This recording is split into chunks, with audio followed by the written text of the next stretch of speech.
Subscribe करिए rising Uttar Pradesh को और दबाइए इस बेल आइकन को ताकि आप पाए यूपी की न्यूज अपने मोबाइल पर सबसे पहले। प्रदेश में कोरोना वायरस के संक्रमण पर काबू पाने में काफी हद तक सफलता मिली है। बीते 24 घंटे के दौरान प्रदेश के 36 जिलों में कोरोना वायरस के 10 से भी कम नए केस सामने आए। कानपुर नगर को छोड़ दे तो सभी जिलों में नए केस दहाई या इकाई अंक में है। जालौन और कौशाम्बी में कोई नया केस नहीं मिला है। 24 घंटे के दौरान संक्रमण के 1165 नए मामले मिले हैं। 2446 मरीज स्वस्थ हुए हैं। इस दौरान 10 लोगों की संक्रमण के वजह से मौत हुई है। सीएम योगी आदित्यनाथ के कथित टूल किट मामले में कानपुर पुलिस ने 2 आरोपियों को लखनऊ से गिरफ्तार किया है। दोनों को जेल भेज दिया गया है। पुलिस का कहना है कि आरोपियों ने दूसरे की कंपनी को नीचा दिखाने के लिए साजिश रचकर ऑडियो वायरल किया था। कानपुर पुलिस ने आरती नगर, मानक नगर, खाला बाजार लखनऊ निवासी हिमांशु सैनी और दिलकुशा मंत्री आवास थाना कैंट निवासी आशीष पांड्य को गिरफ्तार किया है। ऑडियो एडिट करके वायरल करने का आरोप साबित होने पर दोनों को पुलिस ने गिरफ्तार कर लिया। यह दोनों सीएम की सोशल मीडिया टीम का हिस्सा भी रह चुके हैं।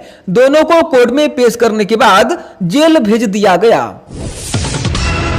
रायबरेली में एक युवक को गेहूं चुराने पर ग्रामीणों ने पेड़ से बांधकर बेदम पीटा। इसके बाद उसका वीडियो बनाकर वायरल भी कर दिया। रायबरेली एसपी श्लोक कुमार ने बताया कि पकड़े गए एक युवक के खिलाफ मुकदमा दर्ज कर गेहूं बरामद कर लिया गया है। उसने 3 बोरी गेहूं चुराया था। इसके अलावा युवक को बंधक बनाकर मारपीट करने वाले ग्रामीणों पर भी मामला दर्ज कर लिया गया है। गोरखपुर में एसटीएफ ने शार्प शूटर परवेज अहमद को एनकाउंटर में मार गिराया। उस पर 1 लाख रुपए का इनाम था। परवेज अंडरवर्ल्ड डॉन छोटा राजन और खान मुबारक का राइट हैंड माना जाता था। उसे नकली करेंसी के कारोबार का बादशाह भी कहते थे। परवेज नेपाल से पूरे यूपी में वसूली का सिंडिकेट चलाता था। बताया जाता है कि परवेज की गोरखपुर के चिलू आताल इलाके के नकहा में एक सफेद पोश से मीटिंग थी, लेकिन देर शाम अचानक मीटिंग कैंसिल हो गई। यह मीटिंग दोपहर को होनी थी। दोपहर करीब 3 बजे वह अपने एक साथी को लेकर बाइक से नकहा इलाके में आ रहा था। एसटीएफ ने पीजी गंज इलाके के सरहरी बालापार रोड पर घेराबंदी कर दी। एडीजी अमिताभ यस के मुताबिक पुलिस ने रुकने का इशारा किया तो उसने फायरिंग शुरू कर दी। जवाबी फायरिंग में वह मारा गया। उसे 4 गोलियां लगी हैं। गोरखपुर में रविवार का दिन बदमाशों के लिए काफी बुरा साबित हुआ। एसटीएफ के एनकाउंटर में मारे गए कुख्यात परवेज अहमद के बाद देर रात पुलिस व क्राइम ब्रांच की फिर से बदमाशों से मुठभेड़ हो गई। देर रात गुलहरिया इलाके के भट्टहट में पुलिस पर फायरिंग कर भाग रहे 2 बदमाशों के पैर में गोली लगी। इलाज के लिए उन्हें मेडिकल कॉलेज भेज दिया गया। बदमाशों के पास से पुलिस ने अवैध असलाहा, कारतूस, खोखा कारतूस और बाइक भी बरामद की। जिले में एनकाउंटर की सूचना मिलते ही एसपी नॉर्थ भी मौके पर पहुंच गए।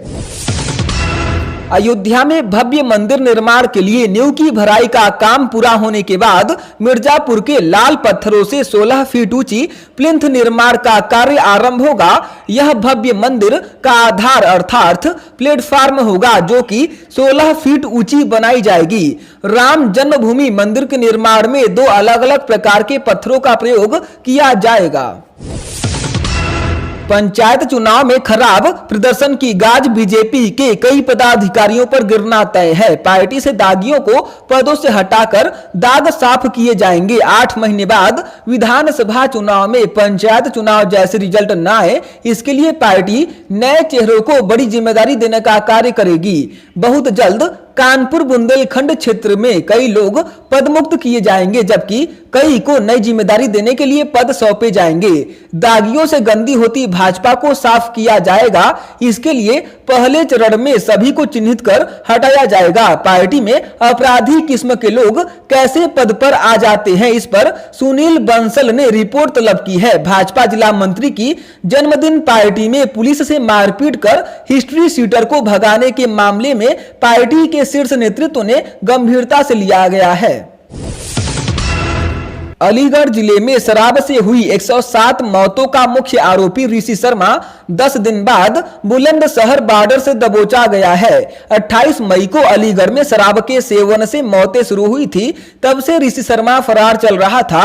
इस प्रकरण में 50,000 के इनामी विपिन यादव, 25,000 के इनामी मुनीष शर्मा और नीरज चौधरी को पहले ही पकड़ा जा चुका है। नीरज चौधरी आरएलडी नेता अनिल चौधरी का साला है। ऋषि और नीरज अपने राजनीतिक रसूख के चलते जहरीली शराब बनाकर बाजार में बेचते थे।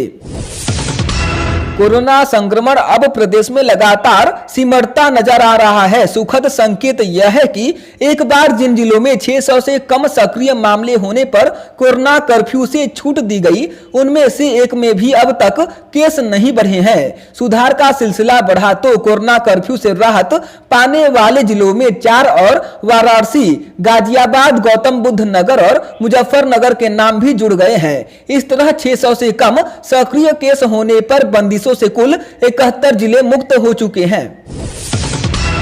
योगी सरकार को सर्वाधिक लोकप्रिय व प्रदेश भाजपा संगठन का सबसे मजबूत व्यक्ति बताकर बीजेपी के राष्ट्रीय उपाध्यक्ष व प्रदेश प्रभारी राधा मोहन सिंह ने प्रदेश में सत्ता और संगठन में बड़े सियासी बदलाव की अटकलों को तो खारिज किया, लेकिन मंत्रिमंडल में विस्तार के संकेत जरूर दिए। सरकार के विकास मॉडल की पोल खोलने का दावा करते हुए समाजवादी पार्टी के राष्ट्रीय अध्यक्ष अखिलेश यादव ने कहा कि किसानों की एकता बीजेपी के दंभ को चकनाचूर कर देगी। जारी बयान में सपा प्रमुख ने आरोप लगाया कि भाजपा शासन काल में प्रदेश में सबसे ज्यादा हालत किसानों की ही खराब हुई है। आर्थिक रूप से किसानों पर बहुत चोट हुई है। करीब 1 वर्ष पूर्व काले कृषि कानूनों से भाजपा ने जो काली बुनियाद रखी, उससे पूरी कृषि अर्थव्यवस्था ही चौपट हो गई। इसके विरोध में किसानों का बड़ा आंदोलन जारी है। अब भी किसान का आक्रोश कम नहीं हुआ है। महोबा के कवरई ब्लॉक के गांव नथुपुरा स्थित पंचायत भवन में ऑनलाइन बैठक के दौरान महिला प्रधान को कुर्सी से उठाने, जमीन पर बैठने के लिए कहने और अभद्रता करने के मामले में पुलिस ने मुख्य आरोपित को जेल भेज दिया है। मामले में पुलिस ने 10 लोगों के खिलाफ मुकदमा भी दर्ज किया है। डीजल लेकर गोंडा जा रही मालगाड़ी के 2 वैगन में अचानक आग लग गई और लपटें उठने लगी। क्षेत्रीय लोगों ने चिल्लाकर मालगाड़ी रुकवाई। फायर ब्रिगेड की गाड़ी पहुंचती इससे पहले ही हरबंस पुलिस ने लोगों की मदद से आग बुझाई। आग अगर वैगन के अंदर पहुंचती तो बड़ा हादसा हो सकता था। डॉक्टरों को प्रशासनिक कार्यों से मुक्त करने की मुहिम के तहत सरकार ने सीएमओ, डिप्टी सीएमओ और एडिशनल सीएमओ जैसे वरिष्ठ स्वास्थ्य अधिकारियों को ओपीडी में सेवाएं देने को कहा है। मुख्यमंत्री योगी आदित्यनाथ ने टीम 9 की बैठक में इस विषय पर चर्चा करते हुए कहा कि इन वरिष्ठ स्वास्थ्य अधिकारियों के चिकित्सकीय अनुभवों का लाभ लिया जाना चाहिए। यूपी रोडवेज के अधिकारियों और कर्मचारियों को बसों की एमएसटी यानी मंथली सीजनल टिकट के पैसों में गबन करना भारी पड़ गया। जांच में 54,52,000 का घोटाला उजागर हुआ था। सतर्कता विभाग की जांच में आधा दर्जन लोग दोषी पाए गए हैं। एमडी ने 2 अफसरों के खिलाफ अभियोग दर्ज करने को भी मंजूरी दे दी है।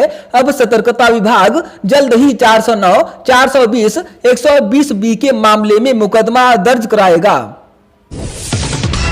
अपना दल की राष्ट्रीय अध्यक्ष एवं पूर्व केंद्रीय मंत्री अनुप्रिया पटेल ने अपने संसदीय क्षेत्र मिर्जापुर के लोगों की सुरक्षा के लिए एक ऐलान किया है। उन्होंने ऐलान किया है कि 100% कोरोना वैक्सीनेशन का कार्य पूरा कीजिए और ग्राम पंचायत के विकास के लिए 10 लाख रुपए का इनाम पाइए।